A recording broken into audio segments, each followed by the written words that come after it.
اعوذ باللہ من الشیطان الرجیم بسم اللہ الرحمن الرحیم وَإِذَا ضَرَبْتُمْ فِي الْأَرْضِ فَلَيْسَ عَلَيْكُمْ جُنَاحٌ أَن تَقْصُرُوا مِنَ الصَّلَاةِ صدق اللہ العظیم۔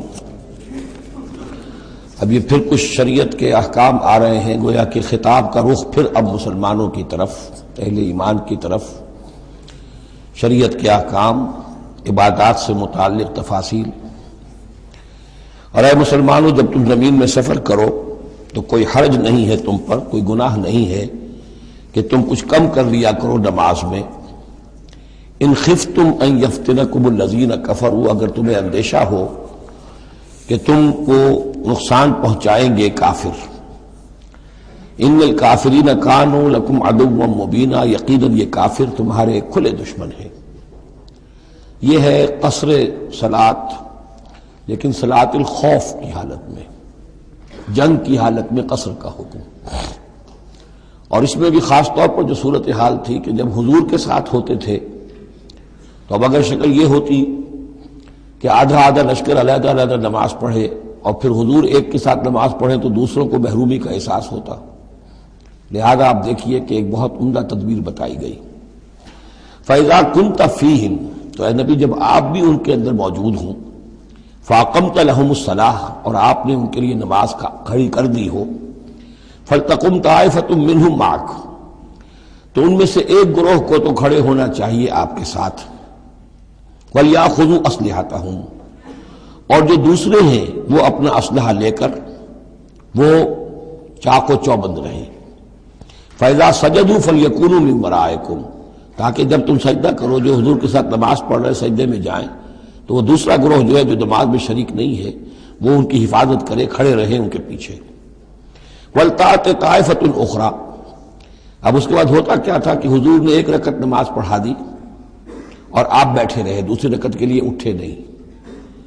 دوسری رکعت مسلمانوں نے خود ادا کر لی۔ اب جب انہوں نے سلام پھیر دیا چلے گئے تو جو پہلے جو تھے جو اس وقت تک شریک نہیں ہوئے تھے وہ حضور کے پیچھے آ گئے۔ اب حضور نے ایک رکعت اور پڑھی تو ان کی ایک رکعت حضور کے پیچھے ہو گئی، اس کے بعد حضور نے ایک رکعت کے بعد سلام پھیر دیا، انہوں نے پھر ایک رکعت اور ادا کر لی، اس طریقے سے کہ کوئی بھی حضور کی امامت کے شرف سے اور فضل سے محروم نہ رہے۔ فَإِذَا سَجَدُوا فَلْيَكُونُوا مِن وَرَائِكُمْ وَلْتَأْتِ طَائِفَةٌ أُخْرَىٰ لَمْ يُصَلُّوا فَلْيُصَلُّوا مَعَكَ، اب وہ دوسرا گروہ کو آنا چاہیے کہ جنہوں نے ابھی نماز نہیں پڑھی تھی کہ وہ آپ کے ساتھ نماز پڑھیں۔ وَلْيَأْخُذُوا حِذْرَهُمْ وَأَسْلِحَتَهُمْ، اور ان کو چاہیے کہ وہ اپنی ڈھالیں بھی، اپنا بچاؤ بھی اور اسلحہ بھی ساتھ رکھے۔ وَدَّ الَّذِينَ كَفَرُوا لَوْ تَغْفُلُونَ عَنْ أَسْلِحَتِكُمْ وَأَمْتِعَتِكُمْ، یہ کافر تو اسی طاق میں رہتے ہیں، اسی امید میں رہتے ہیں کہ تم جیسے ہی غافل ہو جاؤ۔ وَدَّ الَّذِينَ كَفَرُوا لَوْ تَغْفُلُونَ عَنْ أَسْلِحَتِكُمْ، اپنے اسلحہ سے غافل ہو جاؤ، وَأَمْتِعَتِكُمْ، اور اپنے مال و اسباب سے، فَيَمِيلُونَ عَلَيْكُمْ مَيْلَةً وَاحِدَةً، تو وہ تم پر ایک دم ٹوٹ پڑے حملے کے اندر۔ وَلَا جُنَاحَ عَلَيْكُمْ إِن كَانَ بِكُمْ أَذًى مِّن مَطَرٍ، اور کوئی حرج نہیں ہے تم پر، کوئی گناہ نہیں ہے اگر تمہیں کوئی تکلیف ہو یا بارش کی وجہ سے کوئی صورتحال ایسی ہو، اور کنتم مرضى، یا تم بیمار ہو، ان تضعوا اسلحتکم، کہ اسلحہ تو اپنا رکھ دو، وخذوا حذرکم، لیکن صرف ڈھال لے لیا کرو کہ اچانک کوئی حملہ ہو جائے تو اگر پوری تلوار نیزہ وغیرہ سب اپنے جسم پر لگایا ہوا ہے تو نماز کا پڑھنا مشکل ہے، اور یہ کہ حالات ایسے ہیں تو اسلحہ علیحدہ رکھ دیا جائے لیکن ڈھال اپنے پاس موجود رہے، تاکہ اچانک کوئی حملہ ہو تو کم سے کم انسان کو وقت ملے کہ وہ اپنے آپ کو بچا کر اور پھر وہ اپنا اسلحہ بھی لے لے گا۔ ان اللہ اعد للکافرین عذابا مہینا، یقیناً اللہ تعالیٰ نے کافروں کے لیے ایک بہت اہانت آمیز عذاب تیار کر رکھا ہے۔ فَإِذَا قَضَيْتُمُ الصَّلَاةَ، پھر جب یہ نماز اس طریقے سے تم ادا کر لو، فَاذْكُرُوا اللَّهَ قِيَامًا وَقُعُودًا وَعَلَىٰ جُنُوبِكُمْ، تو پھر ذکر کرو اللہ کا، کھڑے ہوئے، بیٹھے ہوئے، لیٹے ہوئے، سواریوں پر چلتے ہوئے۔ وہ ذکر جو ہے وہ ذکر کثیر، وہ صرف نماز کے ساتھ نہیں ہے، بلکہ جیسے سورہ جمعہ میں آیا ہے کہ فَإِذَا قُضِيَتِ الصَّلَاةُ فَانتَشِرُوا فِي الْأَرْضِ وَابْتَغُوا مِن فَضْلِ اللَّهِ وَاذْكُرُوا اللَّهَ كَثِيرًا لَعَلَّكُمْ تُفْلِحُونَ، ہر حال میں جب تم اللہ کو یاد رکھو، اللہ کا ذکر کرتے رہو۔ ادعیہ معصورہ ہیں، اوراد معصورہ ہیں، اوراد مسنونہ ہیں، ان کے سے اپنی زبان کو اور اپنے ذہن کو اور قلب کو ایمان کے ساتھ تر و تازہ رکھو۔ فَإِذَا اطْمَأْنَنْتُمْ، اور جب تمہیں امن حاصل ہو جائے، یعنی یہ نماز کی یہ کیفیت جو ہے یہ صرف اس شکل میں ہوگی کہ خوف ہے، صلاۃ الخوف، جب تمہیں امن حاصل ہو جائے، خوف جاتا رہے، فَأَقِيمُوا الصَّلَاةَ، پھر نماز قائم کرو جیسے کہ نماز کے قائم کرنے کے آداب ہیں، اس کی شرائط ہیں۔ ان الصلاۃ کانت علی المؤمنین کتابا موقوتا، یقیناً نماز اہل ایمان پر فرض کی گئی ہے، فرض ہونے کی شکل میں اور وقت کے ساتھ، اس کی فرضیت ہے اور موقوت ہے، اس کے اپنے اوقات ہیں، اور اس اوقات کے ضمن میں آپ کو بتا چکا ہوں کہ حضرت جبرائیل نے 2 دن نماز آپ کو پڑھائی، ایک دن 5 نمازیں اول وقت میں، دوسرے دن 5 نمازیں آخر وقت میں، اور بتایا کہ ان کے مابین وقت ہے۔ وَلَا تَهِنُوا فِي ابْتِغَاءِ قَوْمٍ، اور دیکھو اس قوم یعنی اپنے دشمن کا پیچھا کرنے میں سست نہ بنو۔ اب تو یوں سمجھیے کہ جو حق و باطل کی جنگ ہے وہ آخری مرحلے کو پہنچ رہی ہے، اب آخری مرحلے پہ آ کے تھک نہ جانا۔ وَلَا تَهِنُوا فِي ابْتِغَاءِ الْقَوْمِ، ان کا پیچھا کرنے میں سست مت پڑو، ہمت نہ ہارو۔ ان تکونوا تعلمون، بڑے پیارے الفاظ ہیں، اگر تمہیں کوئی تکلیف پہنچتی ہے، الم پہنچتا ہے، بے آرامی ہے، فإنہم یعلمون کما تعلمون، تو کیا انہیں نہیں پہنچتا؟ انہیں بھی تو تکلیف پہنچتی ہے، وہ بھی جنگ کر رہے ہیں، وہ بھی زخم کھاتے ہیں، ان کے بھی لوگ مر رہے ہیں، وہ ساری تکلیفیں انہیں بھی پہنچ رہی ہیں، دشمنوں کو بھی۔ وَتَرْجُونَ مِنَ اللَّهِ مَا لَا يَرْجُونَ، اور تم اللہ سے امیدیں رکھتے ہو جو وہ نہیں رکھتے، تمہیں تو جنت کی امید ہے، تمہیں اللہ سے مغفرت کی امید ہے، انہیں تو یہ بھی نہیں ہے، تو اس اعتبار سے تمہیں تو ان سے کہیں آگے بڑھ جانا چاہیے۔ جو آخری آیت تھی سورہ آل عمران کی کہ یا ایھا الذین آمنوا اصبروا وصابروا ورابطوا، ان سے تو بڑھ جانا چاہیے صبر کے اندر کہ تمہارا سہارا تو اللہ ہے، وما صبرک الا باللہ۔ ان کے تو یہ من گھڑت قسم کے دیویاں دیوتا، ان کے دل کے اندر ان کی حقیقت میں کوئی قدر و قیمت بھی نہیں ہے، پھر بھی وہ اپنے باطل معبودوں کے لیے اس طریقے سے جان جوکھوں میں ڈال رہے ہیں، تو مسلمانوں تمہیں تو اس سے 10 گنا کرنا چاہیے۔ وَلَا تَهِنُوا فِي ابْتِغَاءِ الْقَوْمِ إِن تَكُونُوا تَعْلَمُونَ فَإِنَّهُمْ يَعْلَمُونَ كَمَا تَعْلَمُونَ وَتَرْجُونَ مِنَ اللَّهِ مَا لَا يَرْجُونَ وَكَانَ اللَّهُ عَلِيمًا حَكِيمًا، اور یقیناً اللہ تعالی علیم ہے اور حکیم ہے۔ اب یہ چند آیتیں آ گئیں اہل ایمان سے خطاب میں، اب پھر کچھ منافقوں کا معاملہ ایک آ رہا ہے۔ اِنَّا أَنزَلْنَا إِلَيْكَ الْكِتَابَ بِالْحَقِّ لِتَحْكُمَ بَيْنَ النَّاسِ بِمَا أَرَاكَ اللَّهُ، اے نبی ہم نے آپ پر کتاب نازل کی ہے حق کے ساتھ، تاکہ آپ لوگوں کے مابین فیصلہ کریں انصاف کے ساتھ، اور جو اللہ نے آپ کو دکھایا ہے، یعنی ایک تو کتاب دی ہے، قانون دیا ہے، ایک آپ کو بصیرت دی ہے، یہ اللہ تعالیٰ کی طرف سے بصیرت خاص۔ ظاہر بات ہے کہ ایک جج بیٹھا ہوا ہے اور جج کے پاس اپنے کتاب ہے، فائل ہے، شہادتیں ہیں، گواہیاں ہیں، اب ایک اس کی اپنی ایک چھٹی حص بھی ہوتی ہے، اس کی اپنی جو ہے ایک ججمنٹ بھی ہوتی ہے جس کو کہ وہ بروئے کار لاتا ہے، تو اس کو اللہ کہتا ہے جیسا کہ ہم آپ کو دکھاتے ہیں اس کے مطابق فیصلہ کریں۔ وَلَا تَكُن لِلْخَائِنِينَ خَصِيمًا، اور خیانت کرنے والوں کی طرف سے آپ نہ جھگڑیں، یعنی ان کی طرف سے وکالت نہ فرمائیں کہ آپ کوئی اگر مسلمان ہے، کہنے کو مسلمان ہے خائن، تو اب اس کی طرفداری جو ہے آپ کو نہیں کرنی ہے۔ اس کا اصل میں ایک واقعہ ہو گیا تھا کہ ایک منافق مسلمان، اس نے کسی مسلمان کے گھر میں چوری کی، نقب لگائی، وہاں سے ایک آٹے کا تھیلا لے لیا، کچھ اسلحہ لے لیا، وہ اپنے گھر تک آیا تو وہ آٹے کی تھیلے کے اندر کہیں سوراخ تھا تو وہ آٹا گرتا گیا، تھوڑا تھوڑا وہ سارا راستہ جو ہے پتہ چل گیا کہ اس کے گھر تک سوراخ پہنچ گیا۔ پھر اسے کچھ خیال آیا کہ ممکن ہے مجھ پر شک ہو جائے، اسے پتہ نہیں تھا کہ یہ آٹا بھی میرا راز فاش کر رہا ہے، اس نے یہ کیا، اسی وقت جا کر ایک یہودی کے ہاں امانت رکھوا دیا، یہ سامان میری امانت ہے تمہارے پاس، لیکن وہاں بھی وہ نشان جو ہے آٹے کا وہاں بھی پہنچ گیا۔ اب اگلے روز جب تلاش ہوئی اور وہ آٹا جو گرا ہوا تھا راستے میں اس کو دیکھ کر کھوج لگاتے ہوئے لوگ پہلے اس کے مکان پر پہنچے، اس نے صاف انکار کر دیا، تلاشی لے لی، چیز نکلی نہیں۔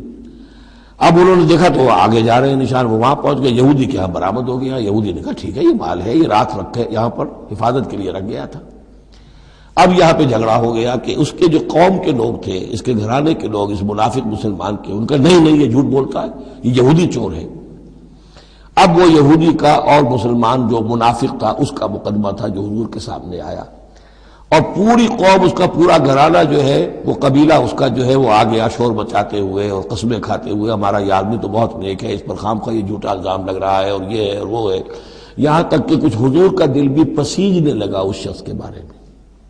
اس پر یہ آیت نازل ہوئی ہے، خیانت کرنے والے کی طرف سے آپ وکالت نہ کریں، اس کے سہارا نہ بنیں، اس کو مدد نہ پہنچائیں۔ ولا تکن للخائنین خصیما، اب خصیمہ بحث کرنے والا، للخائنین، علی الخائنین ہوتا تو خائنوں کے خلاف، للخائنوں کے حق میں آپ دلیل نہ دیں۔ واستغفر اللہ، اور یہ جو بھی آپ کی طبیعت میں نرمی پیدا کچھ ہو گئی تھی اس پر اللہ سے استغفار کیجئے، ان اللہ کان غفورا رحیما، یقیناً اللہ تعالیٰ بخشنے والا اور رحیم ہے۔ ولا تجادل عن الذین یختارون انفسهم، آپ مت جھگڑیے ان لوگوں کی طرف سے جنہوں نے کہ اپنے جانوں کے ساتھ خیانت کی ہے۔ اب ہم یہ امید لگائے بیٹھے حضور ہماری طرف سے شفاعت کریں گے، چاہے ہم نے بے ایمانیاں کی ہیں، حرام خوریاں کی ہیں، شریعت کی دجیاں بکھیری ہیں، تو حضور گویا کہ ہماری شفاعت کریں گے۔ یہاں فرمایا جائے ولا تجادل عن الذین یختارون انفسهم، مت جھگڑیے آپ ان لوگوں کی طرف سے، ان کی طرف سے وکالت مت کیجیے۔ ان اللہ لا یحب من کان خوانا اثیما، اللہ تعالیٰ کو بالکل پسند نہیں ہے وہ لوگ کہ جو خوان ہوں، خیانت کرنے والے اور گناہ گار ہوں۔ یستخفون من الناس ولا یستخفون من اللہ، یہ لوگ شرماتے ہیں اور چھپتے ہیں لوگوں سے، اللہ سے نہیں چھپتے۔ وَهُوَ مَعَهُمْ إِذْ يُبَيِّتُونَ مَا لَا يَرْضَىٰ مِنَ الْقَوْلِ، حالانکہ جب یہ راتوں کو مشورے کرتے ہیں مسلمانوں کے خلاف، حضور کے خلاف، یہ منافقین کی بات آ رہی ہے تو اللہ تعالیٰ ان کے ساتھ موجود ہوتا ہے۔ اگر تو ایمان ان کا ہو اللہ پر تو انہیں معلوم ہو کہ اللہ سن رہا ہے ہماری بات۔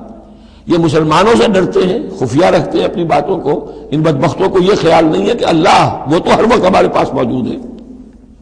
وَكَانَ اللَّهُ بِمَا يَعْمَلُونَ مُحِيطًا، اور جو کچھ وہ کر رہے ہیں اللہ اس کا احاطہ کیے ہوئے ہے، یعنی اس کی پکڑ سے یہ کہیں باہر نہیں نکل سکتے۔ ہاں انتم ہؤلاء جادلتم عنہم فی الحیات الدنیا، اب یہاں پہ اشارہ ہو رہا ہے وہ جو منافق مسلمان تھا چور، اس کے جو گھرانے والے لوگ تھے کہ اے لوگوں تم نے دنیا کی زندگی میں تو ان کی طرف سے جھگڑا کر لیا، یہاں تک کہ حضور کو بھی بچلانے کی حد تک تم پہنچ گئے۔ وَمَن يُجَادِلُ اللَّهَ عَنْهُ يَوْمَ الْقِيَامَةِ، قیامت کے دن کون مجادلہ کرے گا اللہ سے؟ یہاں تم چھڑا بھی لو، حضور کو بھی فرض کیجئے، حضور نے فرمایا، یہ حدیث موجود ہے کہ میرے سامنے کوئی مقدمہ پیش ہوتا ہے تو کوئی ایک فریق زیادہ چرب زبان ہوتا ہے، اپنی بات کو پیش کرتا ہے اور میرے ہاں سے وہ غلط فیصلہ لے جاتا ہے۔ فرض کیجئے زمین کا کوئی ٹکڑا تھا اور میں نے غلط ڈگری اس کے حق میں دے دی، تو وہ سمجھ لے کہ چاہے میری عدالت سے ڈگری لے کر گیا ہے لیکن وہ جہنم کا ٹکڑا لے کر گیا ہے، زمین کا ٹکڑا لے کر نہیں گیا ہے۔ تو یہ تو معاملات ہیں کہ جو بھی عدل ہو رہا ہے، فیصلہ ہو رہا ہے، اس میں جو بھی کیسز ہیں، جو بھی گواہیاں ہو رہی ہیں اس کے مطابق فیصلہ کر رہے ہیں۔ اب ہر وقت تو اللہ تعالیٰ کی طرف سے حضور صلی اللہ علیہ وسلم کے لیے ہر مرحلے پر تو نہیں تھا، جہاں اللہ ضروری محسوس کرتا تھا آپ کو متنبع فرما دیتا تھا۔ ہاں انتم ہؤلاء، یہ تم ہی لوگ ہو، جادلتم عنہم فی الحیات الدنیا، تم نے بہت جھگڑا کیا ان کی طرف سے، اپنے ساتھی اپنے رشتہ دار کی طرف سے دنیا کی زندگی میں۔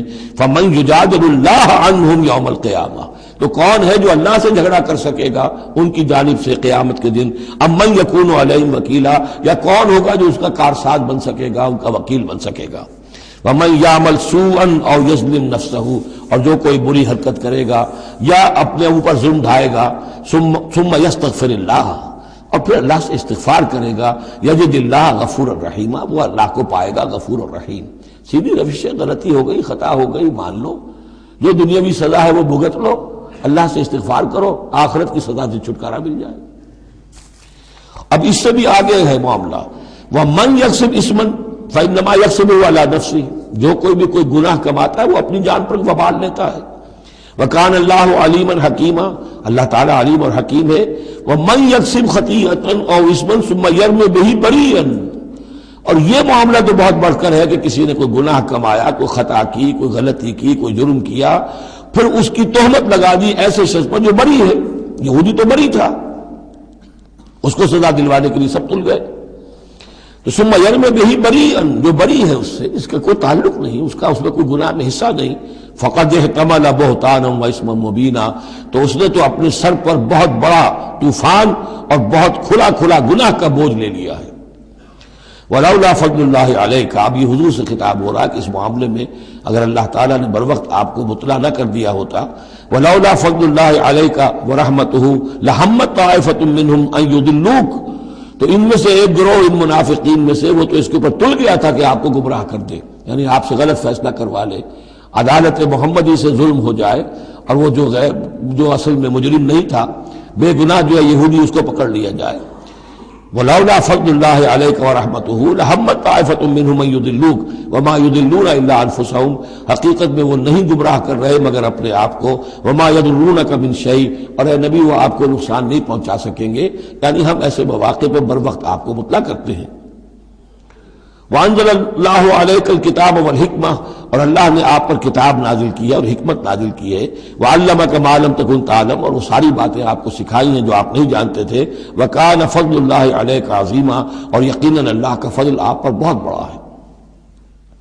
لا خیر فی کثیر من نجواہم، اب یہ چونکہ منافقین تھے یہ اپنے نجوا کرتے تھے، علیحدہ بیٹھ کے گفتگویں کرنا، سرگوشیاں کرنا، اور طرح طرح کے نجوا ہوتے تھے، بیٹھے باتیں بھی کر رہے ہیں، مسکرا بھی رہے ہیں کسی کو دیکھ کر تاکہ اس کے دل میں خلجان پیدا ہو جائے، یہ میرے بارے میں کوئی باتیں کر رہے ہیں، اشارے بھی کر رہے ہیں، تو 100 طرح سے ہتھ کنڈے، اور یہ ہماری مجلسوں میں بھی ہوتا ہے، یہ سارے معاملات جو کہ انسانی معاشرے کے اندر جیسے ہوتے تھے آج بھی ہوتے ہیں۔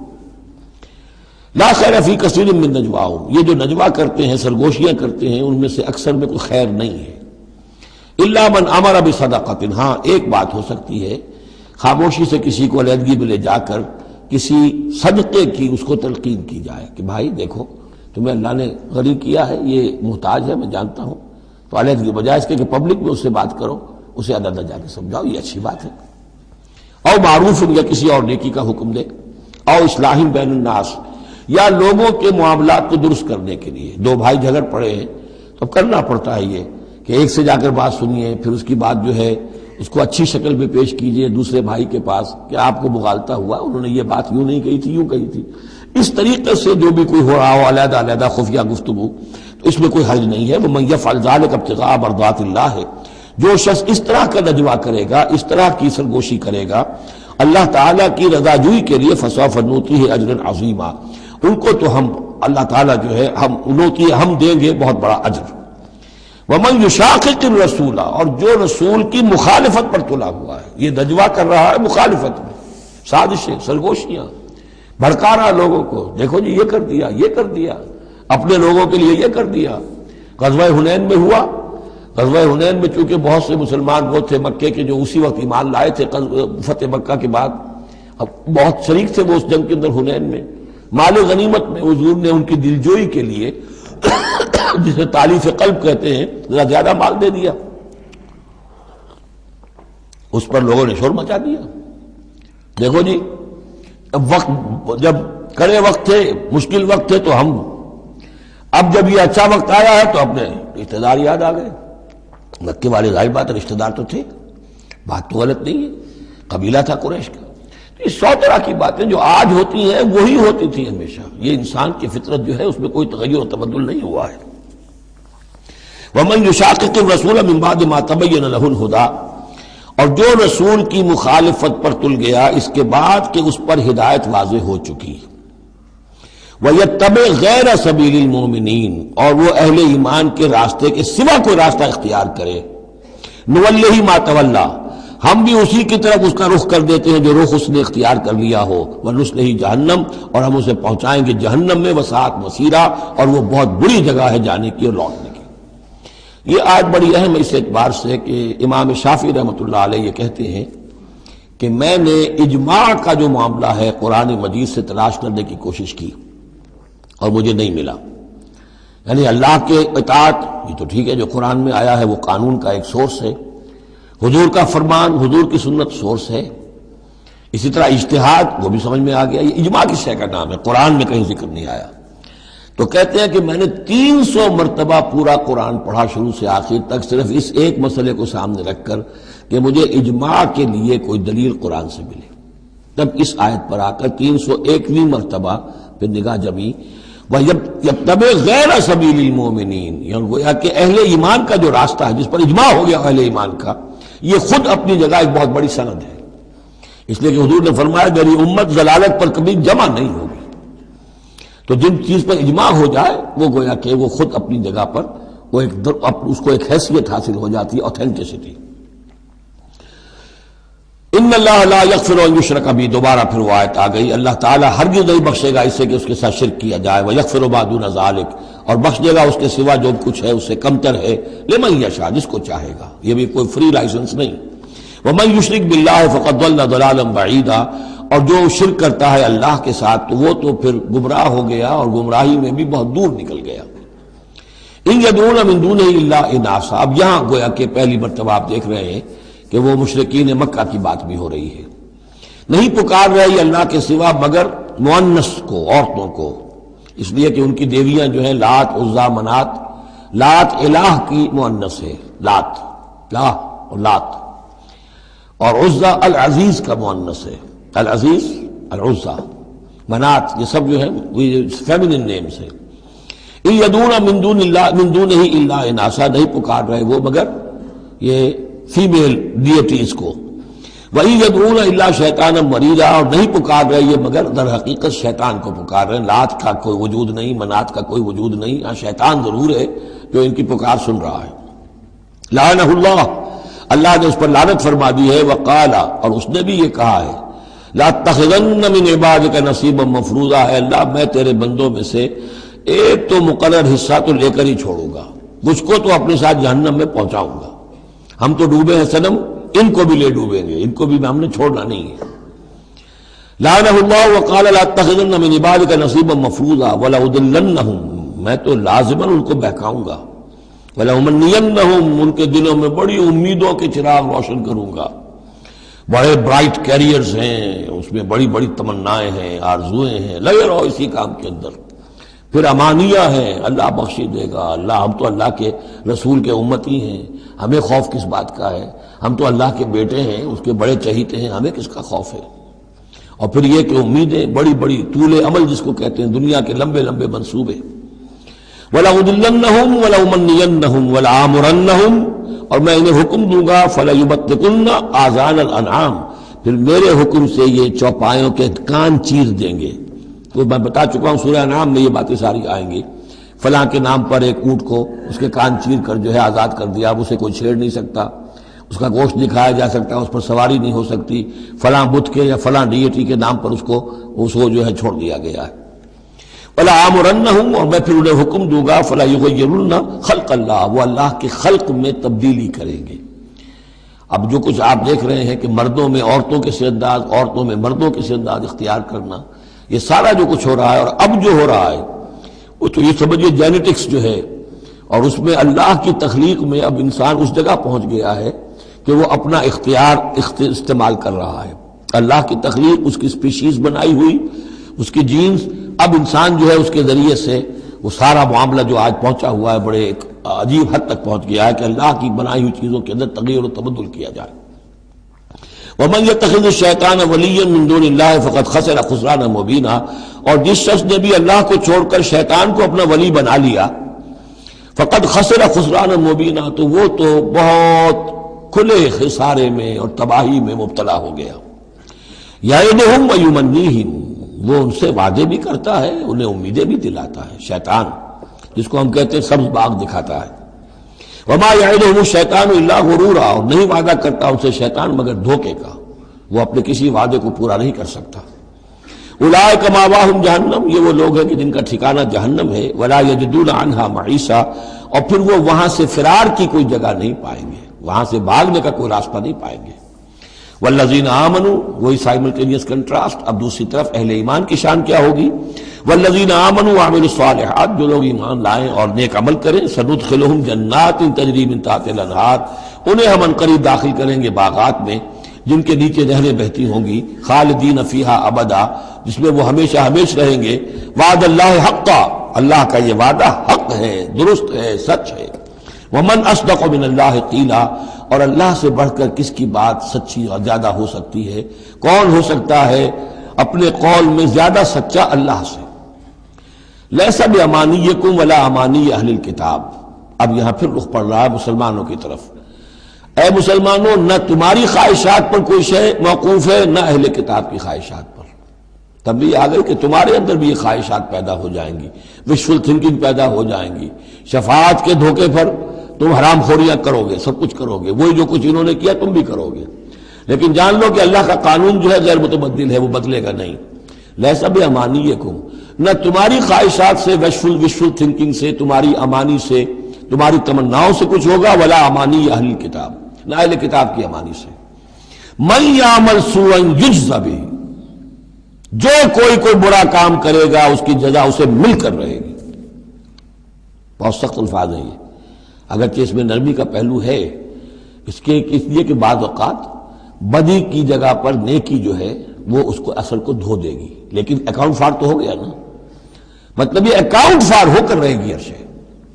اب یہ ہے کہ کسی کی نیکی نے اس کی بدی کو چھپا لیا، کسی نے غلطی کی تھی، اس نے توبہ کی صدق دل کے ساتھ، وہ اس کی بدی جاتی رہی، لیکن اکاؤنٹ فار ہوگا معاملہ. توبہ کو دیکھا جائے گا، توبہ سچی تھی، واقعی اس نے اس حرکت کو پھر چھوڑ دیا تھا کہ نہیں، یا یہ صرف یہ کہ زبان سے گردان ہو رہی تھی استغفر اللہ ربی من کل ذنب واتوب الیہ، اور سارا وہ گناہ جو ہے اور حرام خوری جو کہ تم جاری تھی، تو وہ توبہ نہیں ہے.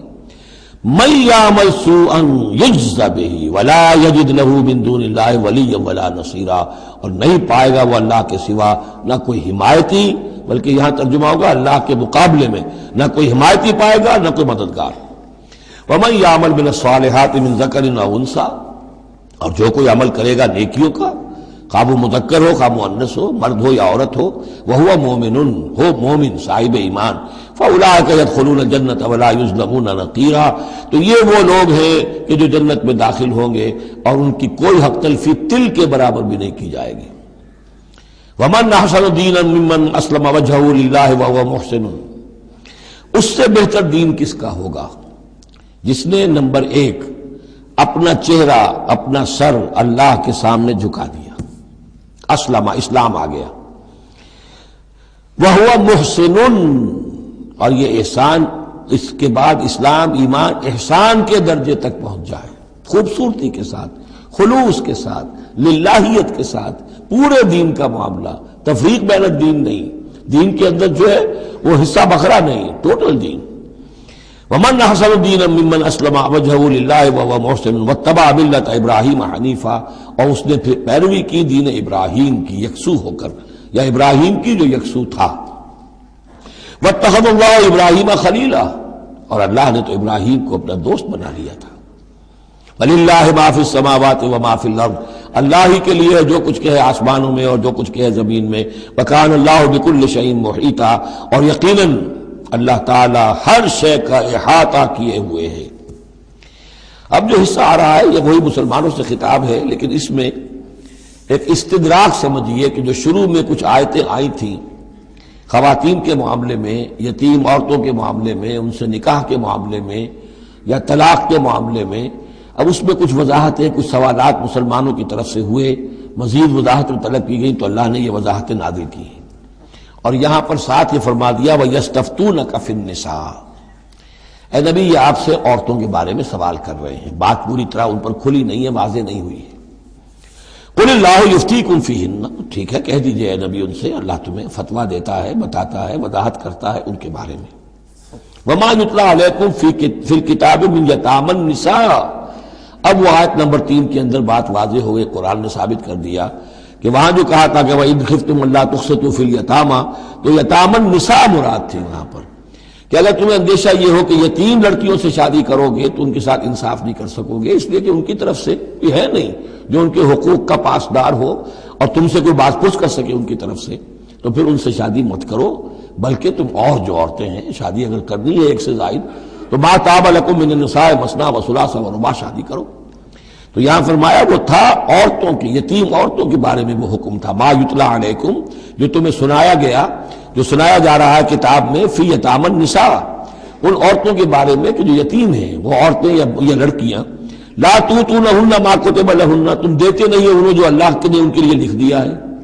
بغیر مہر کے یتیم بچی تھی، آپ نے شادی کر لی، کون اس کی طرف سے مہر طلب کرے گا. وترغبون ان تنکحوہن، اور چاہتے ہو کہ اسے نکاح بھی کرو. والمستضعفین من الولدان، اسی طرح بچے جو ہیں ان کے ساتھ بھی جو ظلم ہوتا ہے.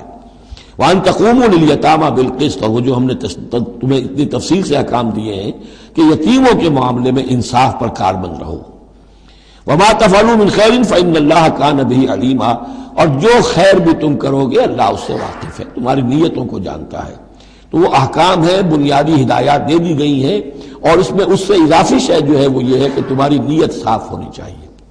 واللہ یعلم المفسد من المصلح، اللہ جانتا ہے کہ کون حقیقت میں شرارتی ہے اور کون جو ہے اس کی نیت صحیح ہے.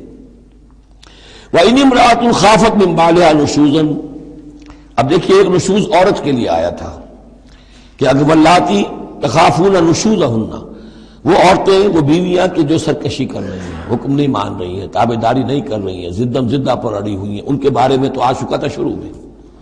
اب یہاں عورتوں پر بھی تو ہو سکتا ہے کہ مرد ظلم کر رہا ہے، مرد جو ہے وہ ان کا حقوق ادا نہیں کر رہا ہے، شوہر جو ہے وہ اپنی قوامیت جو ہے اس کو غلط طریقے پہ استعمال کر رہا ہے، روب ڈالتا ہے، دھونس دیتا ہے، یا اور بری طریقے سے ستاتا ہے، تنگ کرتا ہے، تنگ کر کے وہ مہر معاف کرواتا ہے، یا کچھ اور، اگر ذرا اس کے والدین اچھے کھاتے پیتے ہیں تو لاؤ اپنے والدین کے گھر سے۔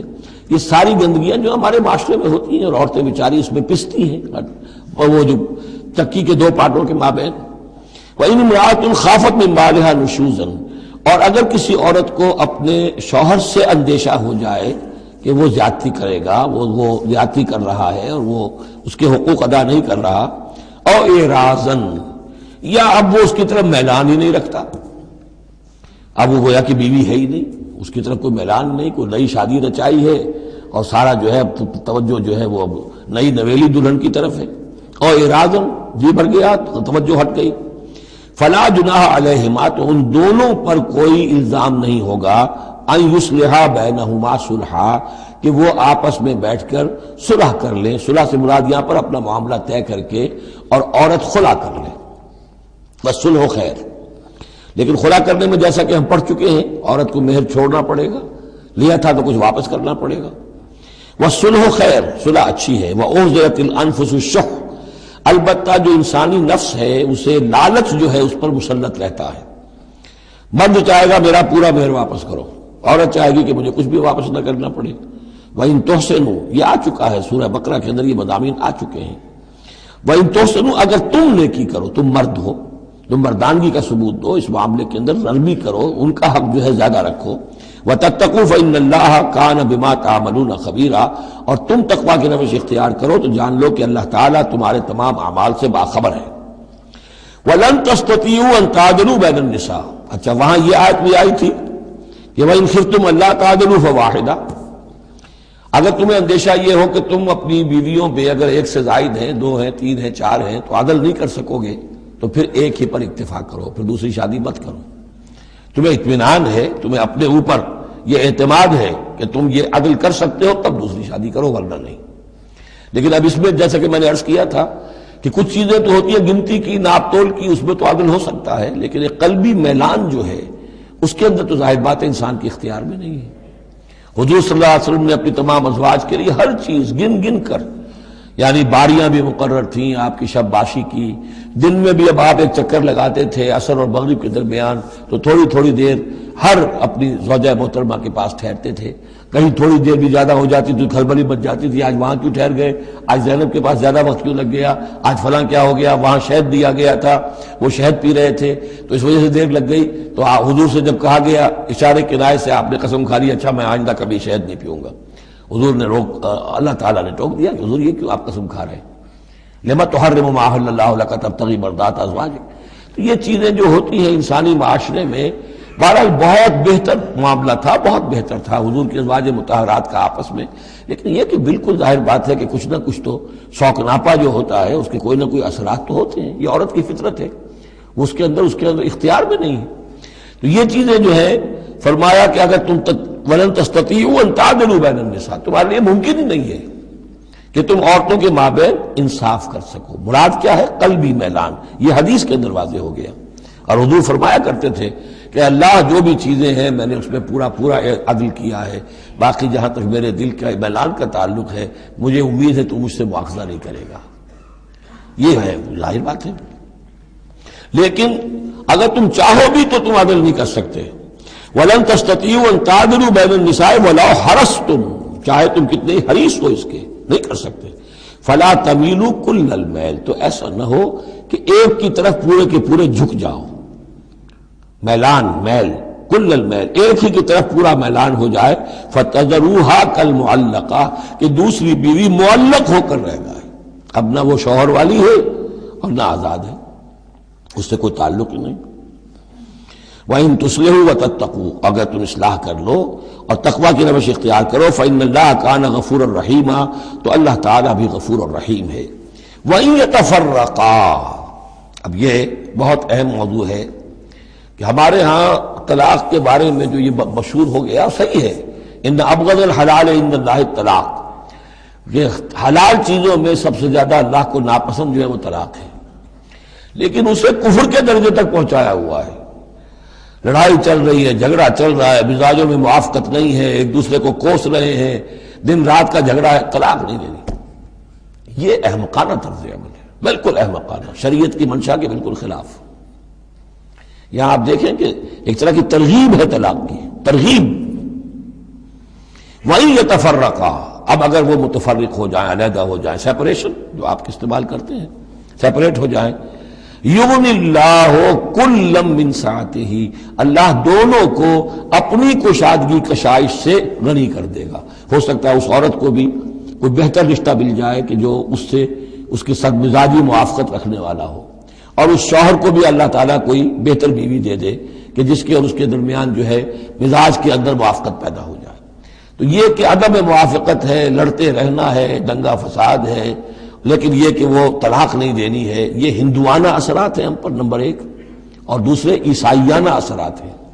عیسائیت میں بھی طلاق حرام ہے، اس لیے کہ قانون اصل میں شریعت، انجیل میں شریعت اور قانون تو ہے ہی نہیں، لیکن جو حضور نے فرمایا ان ابغض الحلال عند اللہ الطلاق، ایسی ہی کوئی بات حضرت مسیح نے فرمائی کہ طلاق اگر بلا وجہ کوئی شخص طلاق دے دیتا ہے تو یہ ایسا ہی ہے، فرض کیجئے کہ اب وہ عورت جو ہے اس کی وہ بے سہارا رہ گئی، ہو سکتی ہے کہ اس کا آوارہ ہو جائے، تو گویا کہ اب اس کی گناہ کا وبال اس پر ہوگا کہ جس نے اسے طلاق دی ہے، بلا سبب طلاق دے دی۔ اب وہ عورت جو ہے اگر اس کی شادی اور نہیں ہوئی تو اس کی آوارگی کا امکان موجود ہے۔ تو اس کو سمجھنا چاہیے کہ یہ اخلاقی تعلیم تھی، یہ قانونی تعلیم نہیں تھی۔ قانونی تعلیم تو وہی ہے کہ جو تورات کے اندر ہے، آپ حضور حضرت مسیح فرما کر گئے ہیں کہ یہ نہ سمجھو کہ میں قانون کو ختم کرنے آیا ہوں، موزائک لا جو ہے حضرت موسیٰ کی شریعت وہ تم پر نافذ رہے گی، لاگو رہے گی، عائد رہے گی۔ تو قانون قانون ہے اور اس کے ساتھ اخلاق کی تعلیم ہوتی ہے۔ اس کو انہوں نے قانون بنا دیا، نتیجہ یہ ہوا جب تک بیوی کے اوپر آپ بد کرداری کا الزام ثابت نہ کر دیں آپ طلاق نہیں دے سکتے، لہذا وہ 100 طریقے کر کے پہلے اسے بد کردار بناتے ہیں اور پھر اس کا ثبوت لیتے ہیں، تب جان چھڑاتے ہیں، ورنہ جان چھوڑ نہیں سکتی۔ تو یہ سارا کا سارا معاملہ جو ہے شریعت کے اندر تو جو صحیح راستے رکھ دیے گئے ہیں ان کو اگر چھوڑا جائے گا تو پھر غلط راستے اختیار کرنے پڑیں گے۔ تو ایک ہندوانہ اثرات جو ہمارا پس منظر ہے، اور ایک جدید تہذیب کے جس پر عیسائیت کا غلبہ ہو گیا تھا، ان کے ہاں کے اثرات کی وجہ سے یہ طلاق کا معاملہ ہمارے ہاں تقریباً کفر بنا دیا لوگوں نے۔ وَإِن يَتَفَرَّقَا يُغْنِ اللَّهُ كُلًّا مِّن سَعَتِهِ، اگر وہ علیحدہ ہو جائیں، نہیں مزاجوں کی موافقت ہو رہی، اللہ غنی کر دے گا ہر ایک کو، دونوں کو اپنی وسعت میں سے۔ وَكَانَ اللَّهُ وَاسِعًا حَكِيمًا، اللہ بڑی وسعت رکھنے والا ہے، بڑی سمائی رکھنے والا ہے، اس کے خزانے بڑے وسیع ہیں، حکیم ہے، حکمت والا ہے، اس کا ہر حکم جو ہے وہ حکمت پر مبنی ہے۔ وَلِلَّهِ مَا فِي السَّمَاوَاتِ وَمَا فِي الْأَرْضِ، اللہ ہی کا ہے جو کچھ کہ ہے آسمانوں میں اور جو کچھ کہ ہے زمین میں۔ وَلَقَدْ وَصَّيْنَا الَّذِينَ أُوتُوا الْكِتَابَ مِن قَبْلِكُمْ وَإِيَّاكُمْ أَنِ اتَّقُوا اللَّهَ، اور دیکھو مسلمانوں جو تم سے پہلے تھے انہیں بھی ہم نے وصیت کی تھی، جنہیں کتاب دی تھی، اور اب تمہیں بھی وصیت یہی ہے کہ اللہ کا تقوی اختیار کرو۔ اصل شے ہے تقوی، ورنہ شریعت جو ہے اس کا بھی مذاق بن جائے گا۔ اسی لیے حضور کا جو خطبہ ہے بہت مشہور، عام جمعوں میں آپ سنتے بھی ہوں گے، اوصیکم ونفسی بتقوی اللہ، مسلمانوں میں تمہیں بھی وصیت کرتا ہوں اور اپنے نفس کو بھی وصیت کرتا ہوں کہ اللہ کا تقوی اختیار کریں۔ قوا انفسکم واہلیکم نارا، بچاؤ اپنے آپ کو اور اپنے اہل و عیال کو آگ سے۔ تو یہ تقوی جو ہے، وَلَقَدْ وَصَّيْنَا الَّذِينَ أُوتُوا الْكِتَابَ مِن قَبْلِكُمْ، تم سے پہلے جن کو کتاب دی گئی تھی انہیں بھی ہم نے وصیت کی تھی، وَإِيَّاكُمْ، اور سن لو تم بھی کان کھول کر، تمہیں بھی یہ وصیت ہے، أَنِ اتَّقُوا اللَّهَ، کہ اللہ کا تقوی اختیار کرو۔ وَإِن تَكْفُرُوا، اگر تم نہ مانو گے، فَإِنَّ لِلَّهِ مَا فِي السَّمَاوَاتِ وَمَا فِي الْأَرْضِ، تو جو کچھ بھی ہے آسمانوں میں اور جو کچھ بھی ہے زمین میں وہ اللہ ہی کا ہے۔ وَكَانَ اللَّهُ غَنِيًّا حَمِيدًا، اور اللہ تعالیٰ تو غنی ہے، اپنی ذات میں خود ستودہ صفات ہے۔ وَلِلَّهِ مَا فِي السَّمَاوَاتِ وَمَا فِي الْأَرْضِ، اور آسمان اور زمین میں جو کچھ ہے وہ اللہ کا ہے۔ وَكَفَى بِاللَّهِ وَكِيلًا، اور اللہ کافی ہے کارساز ہونے کے اعتبار سے۔ عورت بھی یہ سمجھے میرا کارساز اللہ ہے، یہ شوہر جو میرا ہے یہ ظلم کر رہا ہے، میرے ساتھ انصاف نہیں کر رہا ہے، تو میں اسے تعلق منقطع کروں؟ اللہ بہتر میرے لیے کوئی راستہ پیدا کر دے گا، اللہ کارساز ہے۔ اسی طریقے سے مرد بھی یہ سمجھے، کوئی عورت ہے دین کے معاملے میں نہیں اس کے ساتھ تعاون کر رہی ہے، وہ دین کا کام کرنا چاہتا ہے، تو آخر یہ نہیں ہے کہ سمجھا جائے کہ ہر صورت عورت سے تو نباہ کرنا ہے چاہے اللہ کس سے بغاوت ہو جائے، یہ تو کوئی بات نہ ہوئی۔ ہر چیز کو رکھنا ہے اپنے مقام پر۔ ان یشاء یذہبکم ایھا الناس، اے لوگوں کیا سمجھتے ہو تم، اللہ چاہے تو تم سب کو لے جائے، ختم کر دے، ویات بآخرین، اور لوگوں کو پیدا کر دے۔ تمہاری کوئی حیثیت نہیں اللہ کے مقابلے میں، نفس واحد کی طرح ہو، جب چاہے اللہ تعالیٰ تم سب کو نسیہ منسیہ کر دے۔ وکان اللہ علی ذلک قدیرا، اور یقیناً اللہ تعالیٰ اس چیز پر قادر ہے۔ من کان یرید ثواب الدنیا فعند اللہ ثواب الدنیا والآخرہ، جو کوئی بھی دنیا کا ثواب چاہتا ہے، ساری بھاگ دوڑ محنت دن رات کی کوشش دنیا کمانے میں، اور پیسہ اور دولت اور جائیداد اور ترقی، عہدوں میں ترقی، اور اپنی اور زندگی کے اور ان چیزوں کے اندر لگے ہوئے ہیں سارے دن ساری رات، ہاں عند اللہ ثواب الدنیا والآخرہ، اللہ کے پاس تو ثواب دنیا کا بھی آخرت کا بھی ہے۔ تو ہی ناداں چند کلیوں پر قناعت کر گیا، ورنہ گلشن میں علاج تنگی دوران بھی تھا۔ اللہ سے تم مانگو، دنیا بھی مانگو آخرت بھی مانگو۔ ربنا آتنا فی الدنیا حسنۃ وفی الآخرۃ حسنۃ وقنا عذاب النار۔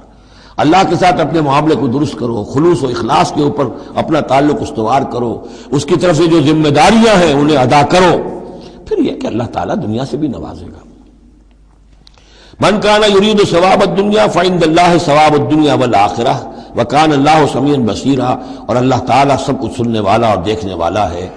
اب جو آیت آ رہی ہے وہ پھر عظیم ترین آیات میں سے قرآن مجید کی، یا ایھا الذین آمنوا کونوا قوامین بالقسط شہداء للہ ولو علی انفسکم او الوالدین والاقربین ان یکن غنیا عن فقیرا فاللہ اولی بہما فلا تتبعوا الہوی ان تعدلوا وان تلووا او تعرضوا فان اللہ کان بما تعملون خبیرا۔ اے اہل ایمان کھڑے ہو جاؤ عدل کو قائم کرنے کے لیے پوری قوت کے ساتھ۔ سورہ آل عمران میں ہم نے کیا پڑھا تھا؟ اللہ قائما بالقسط ہے، شہد اللہ انہ لا الہ الا هو والملائکۃ واولو العلم قائما بالقسط۔ جب اللہ عدل قائم کرنا چاہتا ہے تو اللہ کے اس دنیا میں کارندے کون ہیں؟ اہل ایمان، سپاہی ہیں، اللہ کے سپاہی۔ لہذا عدل قائم کرے گا اللہ دنیا میں اہل ایمان کے ذریعے۔ اللہ دین کا غلبہ چاہتا ہے لیکن اہل ایمان کو جانیں دینی ہوگی، کوششیں کرنی ہوگی، اثار کرنا ہوگا، قربانیاں دینی ہوگی، تب دین غالب ہوگا۔ لیکن یہ اندازہ کیجئے کہ کس قدر اہمیت ہے عدل و قسط، یہ جو سوشل جسٹس کا معاملہ ہے، جتنا زور اسلام نے دیا ہے بدقسمتی سے آج کا ہمارا مذہبی طبقہ اتنا ہی اس سے بے بہرا، سرے سے انہیں پتہ ہی نہیں کہ سوشل جسٹس کی بھی کوئی اہمیت اسلام میں ہے۔ قانون کی اہمیت ہے، تعزیرات کی اہمیت ہے، چور کا ہاتھ کاٹو اس کی اہمیت تو معلوم ہے، لیکن یہ کہ اس نظام کو درست کرو، ظلم ختم کرو، ایکسپلائٹیشن ختم کرو، یہ سرمایہ دار جس طریقے سے خون چوس رہے ہیں اور چوس چوس کا جیسے مچھر پھول جاتا ہے ہمارا خون پی کر، اس طرح وہ پھولے ہوئے ہیں، آخر یہ پورا نظام درست کرو نا۔ یہ مشین جو ہے، یہ پورا نظام جو ہے جس میں کہ ڈسٹریبیوشن آف ویلتھ جو ہے اس کا نظام غلط ہے۔ ایک ایسی چکی ہے کہ آٹا پیس کر ایک طرف ڈالتی ہے دوسری طرف ڈالتی ہی نہیں، ایک طرف بھوک ہے، کاد الفقر ویکون کفرا، یہ فقر جو ہے یہ تو کفر تک انسان کو پہنچا دیتا ہے۔ پہلے وہ نظام قائم کرو جس میں عدل ہو، جس میں ضمانت دی گئی ہو کہ ہر شخص کی، ہر شہری کی بنیادی ضروریات کی کفالت ہے جو نظام خلافت کے اندر ہے۔ پھر کوئی چوری کرے تو ہاتھ کاٹو، ضرور کاٹو، لیکن یہ ہے کہ قانون تو ہمیں معلوم ہے، بحالات موجودہ آپ وہ قانون نافذ کر دیجئے، فائدہ ہوگا حرام خوروں کو، بلیک مارکیٹوں کو، جنہوں نے کہ حرام خوری سے دولت جمع کی ہوئی ہے۔ چور کا ہاتھ کٹے گا تو وہ پھر پاؤں پھیلا کے سوئیں گے، انہیں ڈر کائے کرا، فائدہ انہیں ہوگا۔ اصل شے یہ، میں یہ نہیں کہہ رہا کہ شریعت نافذ نہ کی جائے معاذ اللہ، لیکن یہ کہ شریعت شریعت ہے، دین دین ہے۔ لا جو ہے وہ سب سرو کرتا ہے سسٹم کو، قانون جو ہے وہ کسی نظام کو قائم کرتا ہے، مضبوط کرتا ہے، سب سرو کرتا ہے، اس کی خدمت کرتا ہے۔ جو سسٹم ہے نظام دین کا، اس کو قائم کرو، اور پھر اس کو قائم رکھنے کے لیے، اسے کنسولیڈیٹ کرنے کے لیے، اسے چلانے کے لیے، اسے مستقل کرنے کے لیے قانون نافذ کرو۔ یہ ہے جو کہ اصول ہے۔ یا ایھا الذین آمنوا کونوا قوامین بالقسط شہداء للہ. یہی مضمون سورہ مائدہ میں بھی آ جائے گا، کل ہم پڑھیں گے انشاءاللہ. صرف یہ کہ اس میں ترتیب بدل گئی ہے، یا ایھا الذین آمنوا کونوا قوامین للہ شہداء بالقسط، بس اتنا فرق ہے. لیکن اس میں اشارہ ہو گیا کہ اللہ اور قسط گویا کہ مترادف الفاظ ہیں. گواہ بن جاؤ اللہ کے یا گواہ بن جاؤ قسط کے، کھڑے ہو جاؤ اللہ کے لیے یا کھڑے ہو جاؤ انصاف کے لیے. معلوم ہوا اللہ اور قسط یہ مترادف ہیں. یا ایھا الذین آمنوا کونوا قوامین بالقسط شہداء للہ ولو علی انفسکم. خواہ یہ انصاف کی بات تمہارے اپنے خلاف جا رہی ہو، او الوالدین یا تمہارے والدین کے خلاف جا رہی ہو، والاقربین خواہ تمہارے قرابت داروں کے خلاف جا رہی ہو. تمہارا تعلق عدل کے ساتھ، انصاف کے ساتھ، قسط کے ساتھ ہے، رشتہ داری کے ساتھ نہیں. ان یکن غنیا اور فقیرا، ایک چور دروازہ یہ ہوتا ہے تو خیر حق تو اس کا نہیں بنتا ہے، لیکن یہ غریب ہے، چلو میں اس کے حق میں فیصلہ کر دوں. ان یکن غنیا اور فقیرا فاللہ اولیٰ بہما. چاہے وہ شخص غنی ہے یا فقیر ہے، دونوں کا پشت پناہ اللہ ہے، دونوں کا کفیل اللہ ہے. تم نہیں ہو کفیل، تمہیں فیصلہ کرنا ہے جو صحیح ہے، جو عدل پر ہے، جو انصاف پر ہے، وہ فیصلہ کرنا ہے. کسی کی جانبداری نہیں. وہ جانبداری نہ باپ کی کرنی ہے، نہ ماں کی کرنی ہے، نہ بھائی کی کرنی ہے، نہ خود اپنی کرنی ہے. یا ایھا الذین آمنوا کونوا قوامین بالقسط شہداء للہ. اللہ کے گواہ بن کر کھڑے ہو جاؤ اللہ کے حق میں. دیکھیے شہادت اعلیٰ، لوگوں پر گواہی، اور شہادت للہ، اللہ کے لیے گواہی. یہوہاز وٹنسز، اللہ کے گواہ. یہ تو ہمیں ہونا چاہیے، اللہ کے گواہ بن کر کھڑے ہو جائیں. ہر حق بات جو اللہ کی طرف سے اس کے علم بردار ہو، اور اس حق کو قائم کرنے کے لیے تن من دھن لگانے کے لیے اپنی کمر کس لیں. وَلَوْ عَلَىٰ أَنفُسِكُمْ وَبِالْوَالِدَيْنِ وَالْأَقْرَبِينَ إِن يَكُنْ غَنِيًّا أَوْ فَقِيرًا فَاللَّهُ أَوْلَىٰ بِهِمَا. ان کا خیر خواہ اللہ ہے. فَلَا تَتَّبِعُوا الْهَوَىٰ، تو دیکھو خواہشات کی پیروی نہ کرو. أَن تَعْدِلُوا، مبادا تم عدل سے ہٹ جاؤ، کہ تم عدل نہ کرو، خواہشات کی پیروی کر کے عدل سے برگشتہ ہو جاؤ. وَإِن تَلْوُوا أَوْ تُعْرِضُوا، اگر تم زبانوں کو ادھر ادھر مروڑے گئے، بات جس کو آپ کہتے ہیں کہ اپنے جو ہے اپنے الفاظ جو ہیں ان کو انسان جو ہے چوئنگ یور ورڈز، تو اس طریقے سے کہ بات کہنا بھی چاہتے ہیں کہہ بھی نہیں پا رہے ہیں، حق بات جو ہے زبان سے نکالنا نہیں چاہتے، غلط بات نکل نہیں رہی ہے. ان تلووا او تعرضوا، یا تم اعراض کرو گے، بچ جاؤ گے، منہ موڑ لو گے. فإن اللہ کان بما تعملون خبیرا، تو اللہ تعالیٰ جو کچھ تم کر رہے ہو اس سے پوری طرح باخبر ہے، اللہ بے خبر نہیں ہے. اس کے بعد اب جو مضمون آ رہا ہے وہ شاید اس سورہ مبارکہ کا اہم ترین مضمون ہے. یا ایھا الذین آمنوا آمنوا باللہ ورسولہ والکتاب الذی نزل علی رسولہ والکتاب الذی انزل من قبل. اے ایمان والو، ایمان لاؤ اللہ پر اور اس کے رسول پر، اور اس کتاب پر جو اس نے نازل فرمائی اپنے رسول پر، اور اس کتاب پر جو اس نے پہلے نازل فرمائی. ایمان والو، ایمان لاؤ، چھ معنی دارت. ایک ایمان ہے اقرار باللسان، وہ تو تمہیں حاصل ہے، وہ تمہیں موروثی طور پر حاصل ہو گیا. مسلمان ماں باپ کے گھر میں پیدا ہو گئے، وہ ایمان مل گیا. یا یہ کہ اس وقت پورا قبیلہ اسلام لا رہا ہے، ان میں پکے بھی تھے، کوئی کچے بھی آ گئے، انہوں نے بھی کہا اشہدو ان لا الہ الا اللہ اشہدو ان محمد رسول اللہ. وہ ایمان ایک درجے میں تو حاصل ہو گیا. اس لیے ہم پڑھ چکے ہیں کہ کوئی تمہیں اگر راستے میں ملا ہے اور وہ اپنا اسلام ظاہر کرتا ہے، آپ کہہ نہیں سکتے کہ تم مومن نہیں ہو. تو ایمان کا ایک درجہ تو وہ ہے، قانونی درجہ ہے، کہ جس نے کہا اشہدو ان لا الہ الا اللہ واشہدو ان محمد رسول اللہ، وہ مومن ہے. لیکن کیا حقیقی ایمان یہی ہے؟ نہیں. ایمان کیا ہے؟ یقین قلبی. یا ایھا الذین آمنوا آمنوا باللہ ورسولہ، ایمان لاؤ اللہ پر. اب ہم ترجمہ کریں گے، یوں کہیں گے ایمان لاؤ اللہ پر جیسے کہ ایمان لانے کا حق ہے، مانو رسول کو جیسے کہ ماننے کا حق ہے. اور یہ اسی وقت ادا ہوگا جب اللہ اور اس کے رسول پر ایمان دل میں کھب گیا ہو. جیسے صحابہ کے بارے میں فرمایا گیا سورہ حجرات میں، وَلَٰكِنَّ اللَّهَ حَبَّبَ إِلَيْكُمُ الْإِيمَانَ وَزَيَّنَهُ فِي قُلُوبِكُمْ. اللہ نے ایمان کو تمہارے نزدیک محبوب بنا دیا، اسے تمہارے دلوں میں کھبا دیا ہے. اور کچھ لوگوں کے بارے میں فرمایا قالت الاعراب آمنا قل لم تؤمنوا ولكن قولوا اسلمنا ولما يدخل الايمان في قلوبكم، یہ بدو دعویٰ کر رہے ہیں ہم ایمان لے آئے. اے نبی ان سے کہہ دیجئے تم ہرگز ایمان نہیں لائے ہو. ہاں یوں کہہ سکتے ہو کہ ہم مسلمان ہو گئے، اسلام لے آئے ہیں، ہم نے سر تسلیم خم کر دیا، ہم نے اطاعت قبول کر لی، لیکن ابھی تک ایمان تمہارے دلوں میں داخل نہیں ہوا ہے. اصل ایمان وہ ہے جو دل میں داخل ہو جائے، اقرار باللسان و تصدیق بالقلب. لیکن یہاں بھی اصل میں جو ہے روئے سخن کن کی طرف ہو رہا ہے؟ منافقین کی طرف ہو رہا ہے. وہ ایمان تو لائے تھے لیکن وہ ایمان نہیں تھا. یا ایھا الذین آمنوا آمنوا باللہ ورسولہ والکتاب الذی نزل علی رسولہ. قرآن کے لیے لفظ نزلہ، والکتاب الذی انزل من قبل، اور تورات کے لیے انزلہ، اور اس کتاب پر بھی جو پہلے نازل کی گئی تھی. وَمَن يَكْفُرْ بِاللَّهِ وَمَلَائِكَتِهِ، جو کوئی کفر کرے گا اللہ کا اور اس کے فرشتوں کا، وَكُتُبِهِ اور اس کی کتابوں کا، وَرُسُلِهِ اور اس کے رسولوں کا، وَالْيَوْمِ الْآخِرِ اور قیامت کے دن کا، فَقَدْ ضَلَّ ضَلَالًا بَعِيدًا، تو وہ تو گمراہ ہو گیا اور گمراہی میں بہت دور نکل گیا. یہ آیتیں سب کی سب بہت ہی اہم ہیں اور بڑی گہری ہیں. ان الذین آمنوا ثم کفروا ثم آمنوا ثم کفروا ثم ازدادوا کفرا لم یکن اللہ لیغفر لهم ولا لیہدیہم سبیلا بشر المنافقین بان لهم عذابا علیما.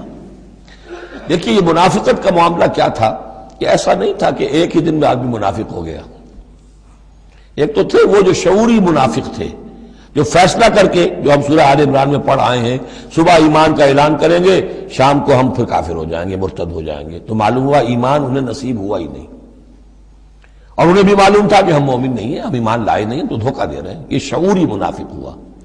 غیر شعوری منافق کون سے ہوتے تھے کہ جو آئے تو تھے، کوئی دل میں دھوکہ دینے کی نیت نہیں تھی، انہیں اندازہ نہیں تھا کہ یہ، وہ سمجھتے تھے پھولوں کی سیج ہے، نکلا وہ کانٹوں بھرا بستر. اب انہیں قدم قدم پہ رکاوٹ ہے، وہ ارادہ، وہ پختگی نہیں ہے، ایمان کی وہ گہرائی نہیں ہے کہ ہر کے بعد آباد جو ہو سو ہو. ان کا کیا ہوتا ہے، کچھ دو قدم چلے، کچھ پیچھے ہٹ گئے، کچھ ٹھٹک گئے، کچھ چلے، کچھ ہمت کی، کچھ رک گئے. نتیجہ یہ ہوتا ہے کہ اب لوگ ان کے ڈانٹ ڈپٹ کرتے تم کیا کرتے ہو. تو اب انہوں نے کیا کیا، جھوٹے بہانے بنانے شروع کیے، اور پھر آخری درجہ جھوٹی قسمیں کھانی شروع. خدا کی قسم یہ مجبوری تھی اس لیے میں رک گیا تھا، تم سمجھتے ہو کہ میں جہاد میں نہیں جانا چاہتا تھا، تم ایسا گمان تو نہ کرو، مجھے یہ مجبوری ہو گئی تھی، میری بیوی مر رہی تھی، میں کیسے جا سکتا تھا، وغیرہ وغیرہ، جھوٹی قسمیں. تو یہ جو ہے معاملہ ایمان اور کفر کا، یہ یوں چلتا رہتا ہے. اگرچہ اوپر جو ہے وہ پردہ تو ایمان کا ہے، کافر تو وہ ہوا ہی نہیں، اسلام لے آیا تھا، مومن ہے، اور وہ ارتداد کا اس نے اعلان نہیں کیا، لیکن ابھی ایمان کی طرف آیا پھر کفر کی طرف گیا، پھر ایمان کی طرف آیا پھر کفر کی طرف گیا. یہ مذبذبین بین ذالک، آسیلیشن جو ہے یہ ہوتی رہتی ہے. اور اس کی بہترین مثال کیا ہے، کبھی اگر کسی کو آپ نے دریا میں، کسی تالاب میں ڈوبتے دیکھا ہو، نیچے گیا پھر آیا ذرا اوپر، پھر گیا پھر آیا، پھر گیا تو گیا. بالکل وہ نقشہ ہے جو یہاں ہے. ان الذین آمنوا ثم کفروا، یہاں کفر سے مراد نفاق ہے، کفر قانونی نہیں، کفر حقیقی، کفر معنوی، کفر باطنی. اندر ہی اندر ہو رہا ہے سب کچھ جو ہو رہا ہے. انہوں نے انکار اور اعلان کیا ہی نہیں ہے، اسلام سے انکار نہیں کیا، کفر کا اعلان نہیں کیا، یہ اندر ہو رہا ہے اس کی شخصیت کے باطن میں. ان الذین آمنوا ثم کفروا ثم آمنوا ثم کفروا، ایمان لائے پھر کفر کیا، پھر ایمان لائے پھر کفر کیا، ثم ازدادوا کفرا، پھر کفر میں بڑھتے چلے گئے. لم یکن اللہ لیغفر لہم، اللہ تعالیٰ ایسے لوگوں کو مغفرت کرنے والا نہیں ہے، ایسے لوگوں کی مغفرت کرنے والا نہیں. ولا لیہدیہم سبیلا، اور نہ ایسے لوگوں کو وہ راستہ دکھائے گا. اگلی آیت میں کھول دیا کہ یہ کن کا تذکرہ ہے، بشر المنافقین بان لہم عذابا علیما، اے نبی ان منافقوں کو بشارت دے دیجئے کہ ان کے لیے دردناک عذاب. یہاں تو آنا ہے تو یکسو ہو کے آؤ، ریزرویشن رکھ کر مت آؤ. وَلَنَبْلُوَنَّكُمْ بِشَيْءٍ مِّنَ الْخَوْفِ وَالْجُوعِ وَنَقْصٍ مِّنَ الْأَمْوَالِ وَالْأَنفُسِ وَالثَّمَرَاتِ، کان کھول کر آؤ. لَتُبْلَوُنَّ فِي أَمْوَالِكُمْ وَأَنفُسِكُمْ وَلَتُسْمَعُنَّ مِنَ الَّذِينَ أُوتُوا الْكِتَابَ مِن قَبْلِكُمْ وَالَّذِينَ أَشْرَكُوا أَذًى كَثِيرًا. تمہیں سننی پڑیں گی، ساری تلخ باتیں سننی پڑیں گی، کڑوے گھونٹ کرنے پڑیں گے، قدم قدم پر آزمائشیں آئیں گی. در رہے منزل لیلا کے خطر ہاش بسے، شرط اول قدم ہی نہ اس کے مجنون باشی. بشر المنافقین، تنزیہ انداز ہے، ان منافقوں کو بشارت دے دیجیے محمد صلی اللہ علیہ وسلم کہ ان کے لیے بہت دردناک عذاب ہے۔ الذین یتخذون الکافرین اولیاء من دون المؤمنین، ان کی ایک شان یہ بھی تھی کہ وہ جو کفار تھے ان کو دوست بناتے تھے، وہ چاہتے تھے نا don't keep all your eggs in one basket, بالکل یکسو مسلمانوں کے ساتھ ہو جاؤ، کیا پتہ ہے کل پڑھنا جو ہے بدل جائے، تو کفار کے ساتھ بھی keep some good office with them also, کچھ نہ کچھ ان کے ساتھ رہے معاملہ، کہہ سکیں وقت کے اوپر، تو دوستیاں رکھتے تھے۔ الذین یتخذون الکافرین اولیاء من دون المؤمنین، اہل ایمان کو چھوڑ کر ان کو دوست بناتے ہیں اور ان کو اپنا پشت پناہ بناتے ہیں۔ ایبتغون عندهم العزہ، کیا وہ ان کے اس قرب میں اور ان کی محفلوں میں جا جا کر عزت چاہتے ہیں، عزت کی تلاشی ہے۔ امریکہ جانا، کلنٹن صاحب سے ملنا بہت بڑا اعزاز ہے، اتنے بڑا اعزاز مل گیا تو یہ عزت ہی ہے نا، جو انسان ڈھونڈنے کے لیے، اور اس کے لیے کروڑوں روپیہ خرچ ہوتا ہے، اس کے لیے جو بھی لابینگ ہوتی ہے، اس کے لیے وہ چند منٹ کی ملاقات کے لیے وہ بھی، اور کچھ اس سے حاصل ہو نہ ہو، باقی جو پالیسیاں ان کی چلتی رہتی ہیں وہ تو جو بھی ان کا CIA کر رہا ہے یا کوئی اور پینٹاگون کر رہا ہے، وہ تو بیٹھا ہوا ہے فگر ہیڈ، اس کے سوا کچھ بھی نہیں۔ الذین یتخذون الکافرین اولیاء من دون المؤمنین یبتغون عندهم العزہ فإن العزۃ للہ جمیعا، عزت کل کی کل اللہ کے اختیار میں ہے۔ کہاں عزت ڈھونڈ رہے ہو؟ وقد نزل علیکم فی الکتاب، اور یہ بات تم پر نازل کی جا چکی ہے کتاب میں، یہ سورہ انعام کی آیت نمبر 68 ہے، جس میں روکا گیا مسلمانوں کو کہ جب تم دیکھو کہ کافر لوگ جو ہیں استہزاء کر رہے ہیں، قرآن کا مذاق اڑا رہے ہیں، تو کم سے کم یہ ہے، اب مکے کی آیت ہے وہ، اس وقت مسلمانوں میں اتنا زور تو نہیں تھا کہ ان کو چپ کر سکتے زبردستی، لیکن یہ کم سے کم یہ کرو کہ وہاں بیٹھو مت، وہاں سے چلے جاؤ، احتجاجاً جو ہے وہاں سے رخصت ہو جاؤ، پھر وہاں بیٹھو نہیں۔ اگر بیٹھے رہو گے تو ہو سکتا ہے تمہاری غیرت کے اندر کچھ کمی آتی چلی جائے، تمہاری جو حس جو ہے وہ پھر کند پڑ جائے۔